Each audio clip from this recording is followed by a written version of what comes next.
One deal, one signature, and suddenly, Pakistan gains leverage it hasn't held in decades. India watches, cornered. Kashmir simmers again. Old wounds reopen. And in the shadow of nuclear weapons, every shift in U.S. support matters. Trump calls it strategy, Modi calls it pressure, but history calls it something else. Escalation. The world's most dangerous rivalry just got new fuel. The question is simple. Has Trump unleashed the next crisis, or is he playing a deeper game no one sees yet? To understand why this moment feels so explosive, we have to look past the headlines. A tariff cut here, an oil deal there. On the surface, it sounds like another trade adjustment in Trump's unpredictable foreign policy. But for India, these moves cut deeper, because they strike at the heart of a fragile balance that has defined South Asia for decades. For years, Washington sold the story that India was its indispensable partner in Asia. Shared values, shared democracy, shared interests against a rising China. Modi himself leaned heavily on this alignment, presenting India as America's natural ally in the East. Billions in defense contracts, joint military exercises, talk of the Quad. India believed the U.S. partnership was cemented. And yet, in a matter of weeks, that belief has been shaken. Trump announced fresh tariff cuts and trade incentives for Pakistan, paired with ambitious oil exploration deals that could redirect billions of dollars into Islamabad's struggling economy. For Pakistan, it's a shot of adrenaline. For India, it's a warning shot, because every dollar that strengthens Pakistan's hand also shifts the regional equation. And India knows that when the U.S. tilts, even slightly, the ground across South Asia can quake.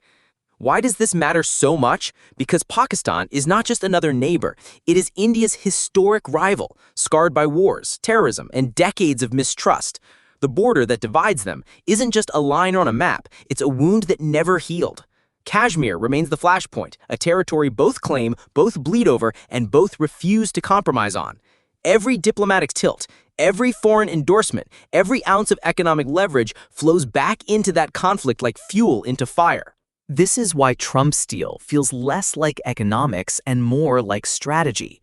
It raises the specter that Washington is once again hedging its bets, playing both India and Pakistan against each other, rather than betting solely on Delhi's rise. For India, it feels like déjà vu. Because let's not forget, America's courtship of Pakistan is not new. During the Cold War, Washington backed Islamabad as a frontline ally against Soviet influence, funneling aid and weapons into Pakistan's military. In the 1980s, Pakistan became the staging ground for the Afghan resistance, as U.S. money and arms flowed through its soil. Later, during the War on Terror, Pakistan was again courted as a key partner, even as its intelligence services were accused of sheltering extremists. India remembers all of this, and it remembers the sting of being sidelined while Pakistan was elevated. For Delhi, Trump's sudden pivot feels like history repeating itself, just when India believed it had finally secured a central seat at America's table. And here lies the contradiction that makes this moment so volatile. Publicly, the U.S. calls India a cornerstone of its Indo-Pacific strategy. Privately, Trump's moves suggest a transactional calculus. Pakistan offers oil reserves, strategic geography, and leverage over Afghanistan. India, meanwhile, faces penalties, tariffs that bite at its exports, pressure over its ties to Russian energy, and sharp reminders that loyalty in Washington is never guaranteed. So, what's driving this shift? Part of the answer lies in Trump's style. He thrives on disruption, deals over doctrine, short-term wins over long-term stability. For him, securing oil deals in Pakistan isn't just about economics, it's about optics. It shows voters back home that he's delivering cheap energy. It shows rivals like China that he's still a player in South Asia. And it shows Modi that America's embrace is conditional, not unconditional. But for India, the consequences are real. Its textile and manufacturing sectors already face pressure from Trump's tariffs. Now, with Pakistan suddenly elevated, Indian policymakers fear a loss of strategic exclusivity. Because the truth is, Delhi doesn't just want U.S. partnership. It wants primacy. It wants to be America's first call in Asia, not just one option among many. And when that status feels threatened, the anxiety flows directly into Kashmir. The region has simmered for years, a volatile mix of local anger, militant violence, and military crackdowns.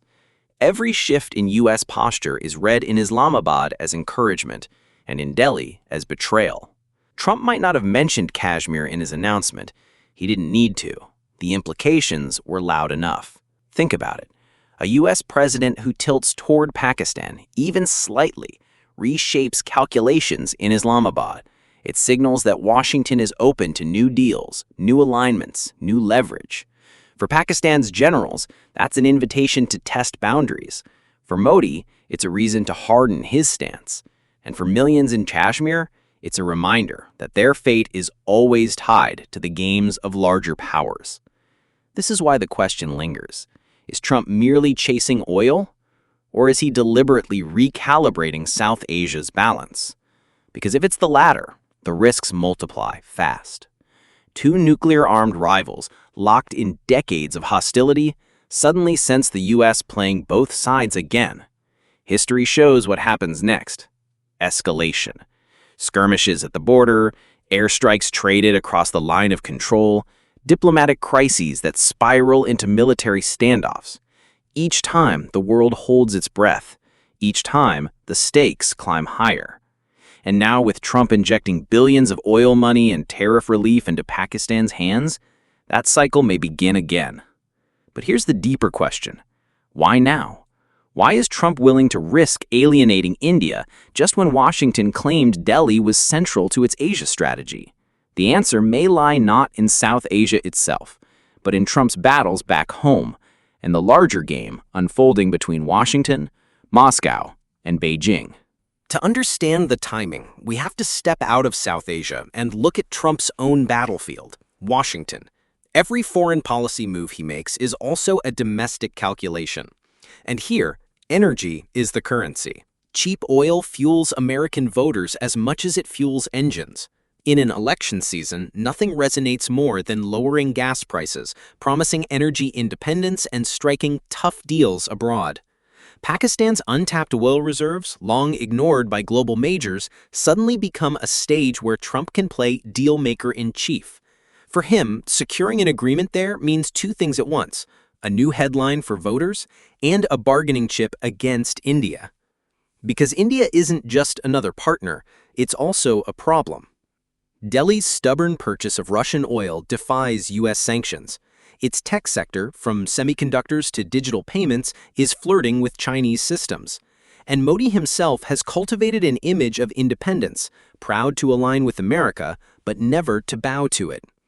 For Trump, that independence looks like defiance, and defiance in his world must be punished.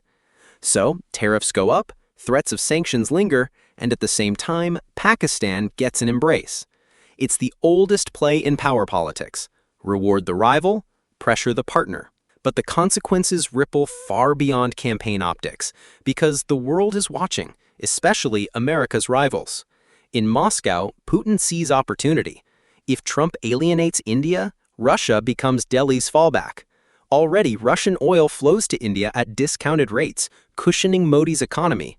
Push India further from Washington, and Moscow cements itself as Delhi's energy lifeline. In China, the stakes are even sharper. China has spent billions on Pakistan's infrastructure under its Belt and Road Initiative. A U.S.-Pakistan oil partnership overlaps awkwardly with Beijing's interests. At first glance, it looks like competition. But look deeper. It could also be coordination. Because if Washington courts Islamabad while Beijing bankrolls it, Pakistan becomes a rare beneficiary of both great powers' attention. For India, that's the nightmare. Encirclement by two giants, while its supposed ally in Washington turns cold. And in this triangle, Washington, Moscow, Beijing, South Asia becomes the board on which larger games are played. Which brings us back to Kashmir. The territory has long been more than the border. It's a fuse. Every time India and Pakistan inch closer to conflict, Kashmir is at the center. And when global powers tilt even slightly, it sends signals straight into the region. Pakistan reads U.S. oil deals as endorsement. India reads tariffs as betrayal. Militants read chaos as opportunity. And the spiral begins. This is why historians see Trump's move not just as trade, but as escalation. The pieces are too familiar. One side empowered, the other cornered, both armed to the teeth. Each convinced that hesitation means weakness, each calculating that the next strike will deter the other, and each forgetting how quickly deterrence becomes disaster. Now, let's imagine the scenarios. Scenario 1, the controlled game. Trump plays both India and Pakistan just enough to extract concessions. Delhi cuts some Russian oil imports to regain favor. Pakistan opens new exploration rights for U.S. companies. Tensions rise but stay within bounds. Trump declares victory at home, presenting himself as the master negotiator. Scenario 2, the spiral. Modi, unwilling to appear weak, responds with tariffs of his own. He tightens his grip on Kashmir. Pakistan, sensing support, pushes back, perhaps with border skirmishes, perhaps with covert support from militants. Each escalates. Washington's double game fuels mistrust, and suddenly the world faces another India-Pakistan standoff, with nuclear shadows looming over every move. Scenario 3, the global shock. Trump's pivot sparks not just regional anxiety, but global realignment. India leans harder into Moscow and even seeks cautious rapprochement with Beijing. Pakistan basks in rare dual support from the US and China. The Quad, the alliance meant to counterbalance China, weakens.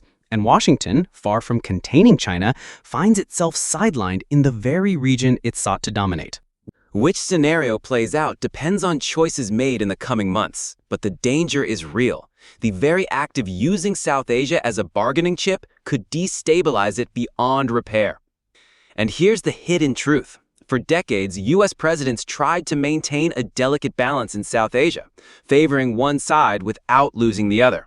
But in Trump's world, balance is weakness. He prefers swings, shocks, pressure points. That works in boardrooms. It rarely works in nuclear rivalries. So where does that leave Modi? Cornered, but not powerless. India's economy is vast, its global partnerships wide. It can turn to Europe, to Japan, even to its own domestic markets to offset U.S. pressure. But the psychological blow is harder to repair. Because once the image of indispensable ally cracks, doubt creeps in. And in geopolitics, doubt is deadly. So we return to the question, has Trump unleashed the next crisis, or is this just another act in his theater of deals? History will decide. But one thing is certain. When a single oil deal can tilt nuclear rivals into confrontation, the margin for error vanishes. Every handshake, every tariff, every word carries weight. And in South Asia, weight often turns into war.